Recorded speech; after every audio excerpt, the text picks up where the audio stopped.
Are you tired of all the confusing advice and quick fixes for losing belly fat that, let's be honest, just don't stick?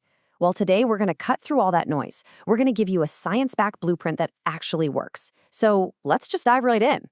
Okay, so here's our game plan. First, we'll break down what belly fat really is. Then we'll cover the super common mistakes that might be holding you back. After that, we'll lay out a really practical diet and exercise plan.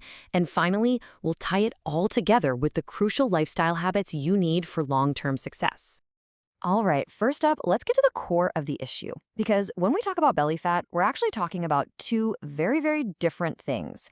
And you'll see that one is way more dangerous than the other. So what is it that we're all trying to lose? It's not just the fat that you can see or pinch.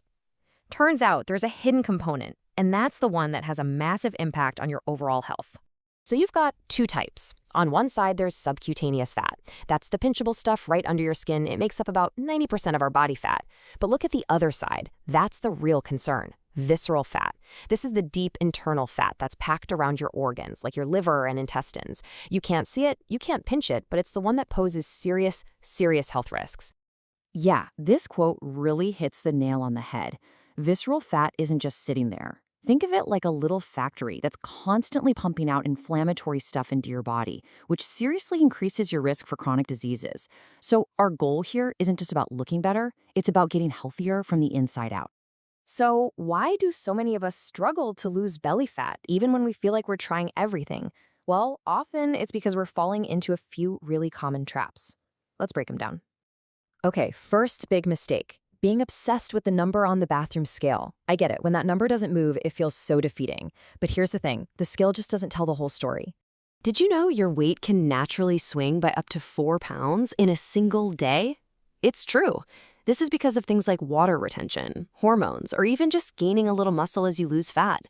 So instead of focusing on the scale, try tracking your progress in other ways, like measuring your waist or just noticing how your favorite pair of jeans fit. All right, this next one might actually surprise you. Reaching for foods with low fat or diet slapped on the label, it feels like the right move, doesn't it? But it can seriously sabotage your progress. Here's why. Just look at this. To make those low-fat foods taste good, companies often just pump them full of sugar. A single small container of low-fat yogurt can pack over 23 grams of sugar. That is a huge amount that's actually going to contribute to fat storage, not prevent it. And the third big mistake, not getting enough protein and fiber. If you find yourself feeling hungry all the time, this could be the culprit. See, protein and fiber are what make you feel full and satisfied, so you're way less likely to overeat. They also help boost your metabolism, so think about adding more lentils, chickpeas, paneer, and of course, lots of veggies and whole grains. Okay, so now we know what not to do. Let's build a positive game plan for success, using a really practical, powerful approach to eating that's based on a super simple visual guide.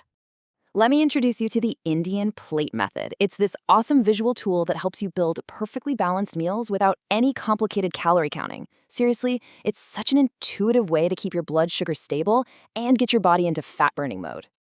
And it's so simple. Here's how it works. First, you fill half of your plate with non-starchy vegetables. We're talking leafy greens, broccoli, cauliflower, tomatoes, that kind of stuff. Then fill 1/4 with a good lean protein, like dal or chicken. And the last quarter, that's for your complex carbs. Think a whole wheat roe or a small scoop of brown rice. That's it. You're getting fiber, protein, and long-lasting energy. And here's what a sample day could look like using this method. You'll notice the breakfast is rich in protein to keep you full. You've got a balanced lunch for that midday energy, and then a lighter dinner, which really helps with digestion and prevents your body from storing fat overnight. Diet is absolutely half the equation. But now let's talk about movement. And don't worry, this isn't about spending hours and hours at the gym. It's about smart, effective exercises that you can pretty much do anywhere. Now, the most important rule when it comes to exercise is this: consistency over intensity. A short, focused workout that you do regularly is so much more effective than a crazy hard session you only do once in a while. And please, focus on good form to stay safe and get the best results. First up, the classic plank. Just get on your forearms, keep your body in a perfectly straight line, and really squeeze your core. Try to hold it for 20 to 30 seconds to start. This exercise is just fantastic because it works your entire core, your abs, your back, your hips, the whole shebang. Next up, bicycle crunches. So you're gonna lie on your back and in a nice, controlled motion, bring your opposite knee toward your opposite elbow. The key here is a smooth, pedaling motion. Don't rush it.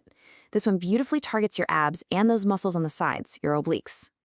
We've covered diet and exercise, but listen, there are two other huge factors that can completely throw you off track if they're not managed, and those are stress and sleep.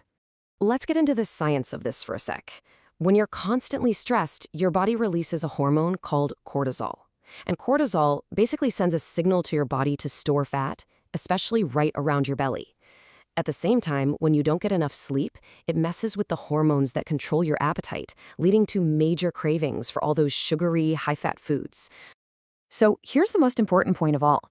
There is no single magic bullet for this. True, lasting, sustainable success comes from putting all of these pieces together into a lifestyle that actually works for you. All right, let's do a super quick recap. First, understand that visceral fat is the real enemy here. Avoid those common traps, like watching the scale or eating sugary diet foods.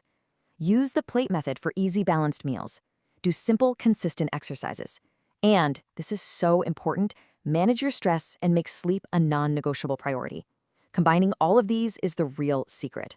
Look, I know this can feel like a lot to take in, but you don't have to change everything all at once. The journey to better health really does begin with a single conscious choice. Maybe today it's just swapping one sugary drink for water, or maybe it's trying the plate method for just one meal. So my question to you is, what will your first choice be?